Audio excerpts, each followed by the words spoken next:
Hello friends, welcome back to my channel. இட்லிக்கு வந்து நம்ம தக்காளி சட்னி, தேங்காய் சட்னி இது மாதிரி நிறைய டிஃப்ரெண்ட்டான சட்னி வச்சு சாப்பிட்ருப்போம். பட் இட்லியும் மீன் குழம்பும் செம்ம காம்பினேஷனாக இருக்கும்ல.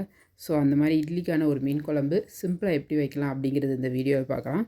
அதுக்கு பேனில் கொஞ்சம் நல்லெண்ணெய் ஊற்றிக்கோங்க. அதில் வந்து கடுகு, உளுத்தம்பருப்பு, கொஞ்சோண்டி வெந்தயம், அப்புறம் வந்து கொஞ்சம் கருவேப்பிலை அதெல்லாம் போட்டு நல்லா தாளிச்சுக்கணும்.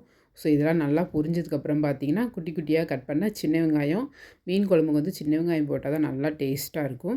ஸோ குட்டி குட்டியாக கட் பண்ண சின்ன வெங்காயம், அப்புறம் அந்த வெங்காயம் வதங்குறதுக்கு கொஞ்சோண்டி உப்பு இதெல்லாம் போட்டு நல்லா வதக்கிக்கோங்க. வெங்காயம் வந்து கொஞ்சம் நல்லா வதங்கணும். அப்புறம் கண்டிப்பாக இந்த மீன் குழம்புக்கு வந்து நல்லெண்ணெய் தான் ஊற்றுங்க. நல்லெண்ணெய் ஊற்றி மீன் குழம்பு வச்சா ரொம்ப டேஸ்ட்டாக இருக்கும். அதுக்கப்புறம் வெங்காயம் கொஞ்சம் வதங்கினதுக்கப்புறம் தக்காளி சேர்த்துக்கோங்க. தக்காளி கொஞ்சம் பழுத்த தக்காளியாக இருந்தால் நல்லாயிருக்கும். புளிப்பு இல்லாத தக்காளியாக பார்த்து எடுத்துக்கோங்க. ஏன்னா மீன் குழம்புக்கு வந்து நம்ம ஆல்ரெடி புளி ஊற்றுவோம். ஸோ அதனால் புளிப்பு இல்லாத நல்ல தக்காளியாக பார்த்து எடுத்து கட் பண்ணி போட்டு கொஞ்சம் மஞ்சத்தூள் போட்டு சேர்த்து நல்லா இதை வந்து நல்லா வதக்கணும். எண்ணெயிலே வெங்காயம், தக்காளி எல்லாமே நல்லா வதங்கி இது வந்து ஒரு தொக்கு மாதிரி வரணும். ஸோ வந்து மூடி போட்டு ஒரு 10 மினிட்ஸோ இல்லை 5 மினிட்ஸோ வந்து மூடி போட்டு வெங்காயம், தக்காளி நல்லா வதங்க வச்சுருங்க. அதுக்கிடையில் ஒரு மிக்ஸி ஜாரில் ஒரு 10 சின்ன வெங்காயம், அப்புறம் தேங்காய் கொஞ்சோண்டு எடுத்து நல்லா தண்ணி ஊற்றி நல்லா மைய பேஸ்ட் மாதிரி அரைச்சி வச்சுக்கோங்க. ஸோ இப்போ நமக்கு வெங்காயம், தக்காளி வந்து ஓரளவுக்கு வதங்கியிருக்கு. அது இன்னும் கொஞ்சம் வதங்கணும். ஸோ அதனால் இன்னொரு தடவை மூடி போட்டுட்டு இன்னும் கொஞ்சம் நல்லா தொக்கு மாதிரி வர அளவுக்கு நம்ம வந்து வெங்காயம், தக்காளியை நல்லா வதக்கிக்கலாம். இப்போ பார்த்திங்கன்னா வெங்காயம், தக்காளி நல்லா வதங்கிருச்சு. அடுத்து வந்து நம்ம வந்து இதுக்கு தேவையான காரம் போட போகிறோம். அதுக்கு வந்து என்னோடய அம்மா வந்து எங்கள் அம்மா வீட்டிலையே வந்து பொடியெலாம் ப்ரிப்பேர் பண்ணி வச்சுருக்காங்க. ஸோ அதில் வந்து குழம்பு பொடி வந்து ஒரு 1½ ஸ்பூன் போட்டிருக்காங்க. அப்புறம் கறி மசால் பொடி வந்து ஒரு ஸ்பூன் போட்டாங்க. ஸோ இந்த குழம்பு பொடி, கறி மசால் பொடி 2மே எங்கள் அம்மா வந்து வீட்டில் ப்ரிப்பேர் பண்ணுறதான். குழம்பு பொடி வந்து எல்லா குழம்பு வகைக்கும் போடுவாங்க.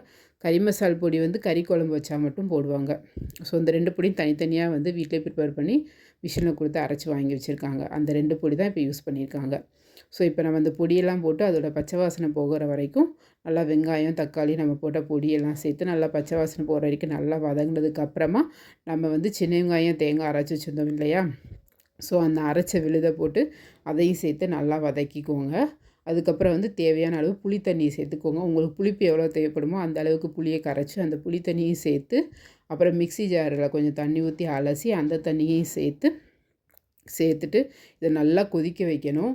குழம்பு வந்து நமக்கு வந்து இந்த போட்ட பொடி, அப்புறம் புளி தண்ணி எல்லாம் சேர்ந்து நல்லா கொதித்து அந்த பச்சை வாசனையெல்லாம் போகிற அளவுக்கு கடாயில் மூடி போட்டுட்டு நல்லா கொதிக்க வைங்க.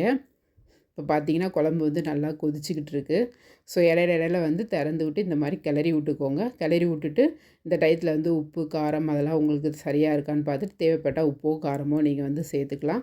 ஸோ இப்படி நல்லா கொதிக்கும் போது எங்கள் அம்மா ஒரு 2 ஸ்பூன் வந்து நல்லெண்ணெய் சேர்த்தாங்க.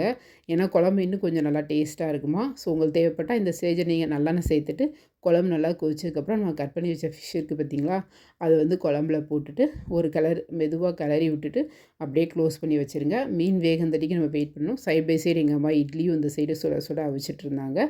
ஸோ கொஞ்சம் நேரம் கழித்து ஓப்பன் பண்ணி பார்த்தாங்க. மீன் குழம்பு நல்லா கொதிக்க சூடாக எண்ணெய்லாம் நல்லா மிதந்து ரெடி ஆயிடுச்சு.